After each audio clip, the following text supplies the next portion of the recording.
환자명 대한민국 책의 저자이자 기획재정부에서 행정사무관으로 근무하고 있는 송하늘이라고 합니다.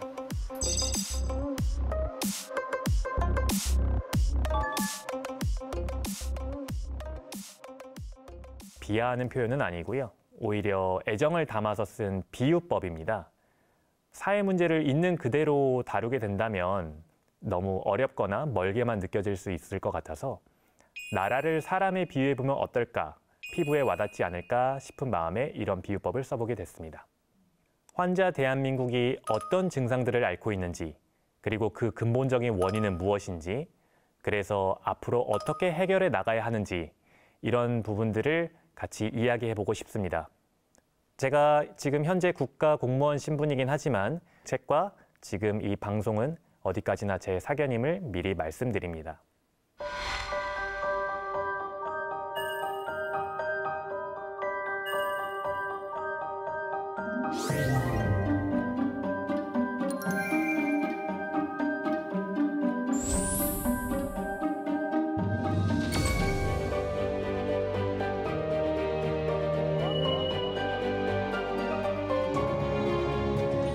만약 대한민국이 사람이라면 아마도 참 특별한 환자일 듯합니다. 한 세기 전만 하더라도 이 환자는 오랫동안 알고 지내왔던 옆집 이웃에게 주거 침입을 당해 삶을 잠식당하고 있었습니다. 그 이웃이 나간 이후에는 동생과 목숨을 걸고 처절하게 싸우기도 했죠.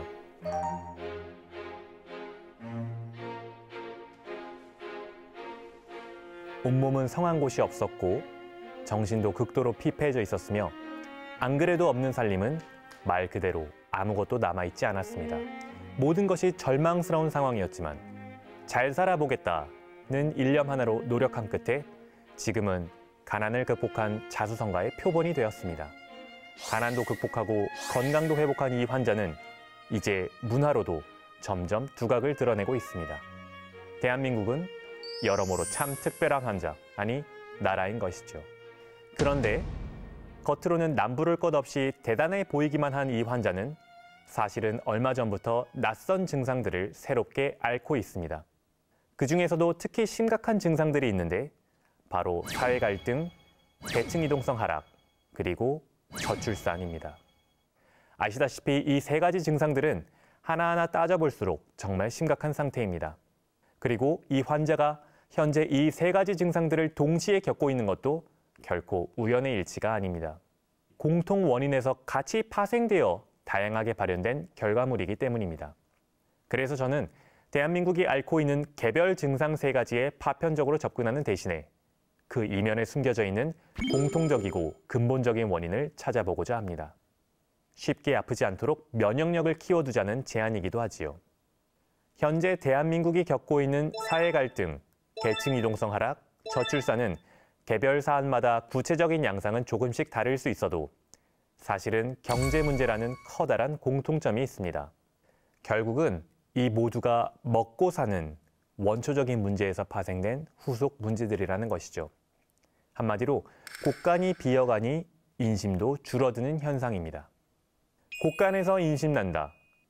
특별히 배워서 안다기보다는 인생을 살다 보면 여러 경험을 통해서 자연스럽게 느끼게 되기도 하지요. 일단 자기 곳간이 차 있어야 주변에 인심을 베푸는 등 다른 가치를 추구할 여유도 비로소 발휘할 수 있다는 뜻입니다.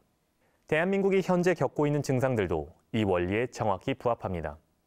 쉽게 말해 경제적 자원이 나오는 곳간이 줄어들자 사회 구성원 개개인들의 인심도 줄어든 셈입니다. 사회 갈등은 현재 같이 살아가는 동세대에 대한 인심이, 계층 이동성 하락은 다른 세대 간의 인심이, 그리고 저출산은 미래 세대를 대한민국에 새롭게 초대할 인심이 줄어드는 현실을 단적으로 보여줍니다. 이는 비단 대한민국만의 증상도 아니며 세계 곳곳에서 공통적으로 관찰되는 현상입니다. 곳간이 비어가면서 인심이 박해지고 있는 거죠. 그런데 말입니다. 경제는 인류 역사상 지금이 가장 풍요로운 시대 아닐까요? 그런데도 인심을 발현할 곳간이 다시 비어간다는 것은 대체 무슨 말일까요? 이 문제는 결국 다시 경제라는 영역에서 그 실마리를 찾아보아야 합니다. 그렇다면 가장 먼저 이 환자가 지금 이렇게 아프게 된 경로를 추적해 볼까요? 현재 미국과 유럽, 대한민국을 비롯한 많은 나라의 국민들은 자본주의라는 경제체제 아래서 경제생활을 영위하고 있습니다. 자본주의란 자본이 노동을 고용하는 경제체제입니다. 쉽게 말해 우리가 주식회사에 취업하는 활동이 보편적인 경제구조를 이루는 체제란 뜻입니다. 그리고 그 성장의 과실은 다시 크게 근로자와 주주, 즉 노동과 자본에게 다시 분배됩니다. 그리고 이 성장과 분배는 톱니바퀴처럼 서로 맞물려 같이 돌아가는 자본주의 체제가 작동하는 근본적인 원리입니다. 경제가 성장함에 따라서 자본이 없는 평범한 국민들의 삶도 실제로 같이 나아진 배경이기도 합니다. 미국과 유럽은 물론 대한민국도 그렇게 성장해 왔습니다. 하지만 자본주의가 신자유주의 조류로 넘어오면서부터는 이야기가 조금 달라집니다. 신자유주의는 과거 18, 19세기 자유주의를 차용하여 접목한 자본주의의 새로운 조류입니다. 구체적으로 자본의 유동화와 노동의 유연화를 추구합니다. 신자유주의가 촉발한 자본의 유동화 덕분에 이제 금융자본은 국경을 초월해서 전 세계 어디든 빠르게 이동할 수 있게 되었습니다. 유동화된 자본은 기동성이 커집니다. 말 그대로 쉽게 옮겨 다닐 수 있다는 뜻입니다. 반면 노동은 자본에 비해서 이동하기가 쉽지 않습니다. 노동은 노동을 제공하는 그 사람과 불가분의 관계에 있기 때문이죠. 그렇기 때문에 자본이 더 나은 투자처를 찾아 탄력적으로 재배치되면 노동은 생계 자체를 위협받을 수 있습니다. 자본은 이제 노동과의 관계에서 입지가 더 강화되며 노동의 더 불리한 분배를 강요할 수 있는 힘이 생깁니다. 그 대가로서 노동은 이제 유연성을 강요받습니다. 노동의 유연화는 고용과 해고, 임금, 근로시간 등을 신축적으로 조정한다는 개념입니다. 그 명목은 변화하는 경제 여건에 효율적으로 대응할 수 있다는 취지에서 출발했지만 자본과의 협상력이 약화된 노동은 이제 상대적으로 더 불리해진 조건을 받아들이지 않을 수 없습니다. 예전과 달리 이제는 생산성이 증가하고 경제가 성장한 만큼 임금이 따라서 오르지 않습니다. 과거에는 경제가 성장한 만큼 일자리가 생기고 소득이 증가하는 구조였다면 신자유주의 이후에는 그런 메커니즘이 더 이상 작동하지 않는 이른바 고용 없는 성장이 대세가 되었습니다. 임금은 낮고 근로시간은 길며 그마저도 불안정한 등 제반 노동 조건이 상당히 악화된 일자리들 위주로 양산됩니다. 결과적으로 자본주의의 황금기를 이끌었던 낙수효과 시스템에 이상이 생긴 셈입니다. 물을 위에서부터 부어주면 결국 아래까지도 모두 적시게 된다고 해서 이른바 낙수효과라고 하지요. 분명히 물은 계속 위에서 붓고 있는데 예전처럼 차례대로 흘러내려오는 대신에 중간에 고여서 멈춰버립니다. 즉, 낙수효과의 물길이 어딘가 막혀 있다는 뜻입니다. 위에서는 홍수가 나지만 반대로 아래에서는 가뭄이 드는 상반된 풍경이 연출됩니다.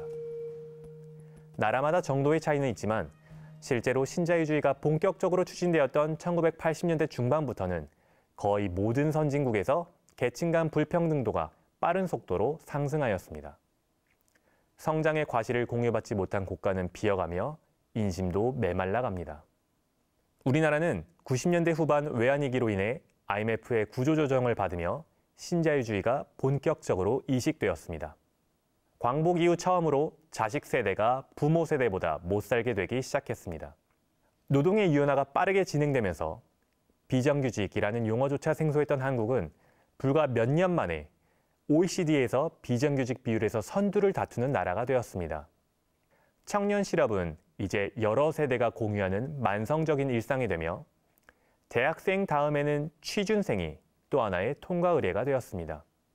정리해고된 직장인들과 청년 실업자들이 몰리는 자영업 시장에서는 수많은 사장님들이 양산되어 출혈 경쟁이 이어지고 있습니다.